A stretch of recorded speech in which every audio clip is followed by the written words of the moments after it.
Сәлеметсіздер ме? Сіздермен бірге тікелей эфирде Дәуренбек Анель Ернатқызы.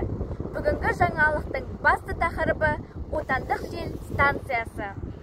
Жамбыл облысының табиғаты қуат көздеріне аса қолайлы. Өңірді желдің екпінінен қуат өндіретін тағы бір орталық іске қосылды.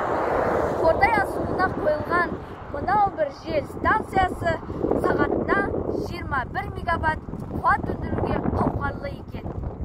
Жүзеге асқан бұл жобаның құрылысына 6 миллиард теңгеден астам қаржы жұмсалды. Қордай ауданында бүгінде 140 мыңға жуық халық тұрады.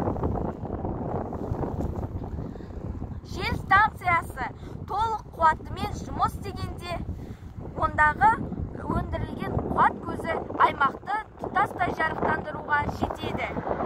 Өздеріңіз отырғандай, бұл жел станциясы экологиялық таза энергиямен қамтамасыз ету аясында салынған. Мамандардың айтуынша, еліміз бойынша өндірістік аумақтағы тұңғыш бұл жел электр станциясы отын энергетика орнының жалпы шығынын азайтады. Жел электр станциясы 100 мың тоннаға жуық көмірді үнемдейді екен, әрі қоршаған ортаға зиянсыз. Елімізде осындай 12 жел станциясы жұмыс істеп тұр екен. Назарларыңызға рахмет.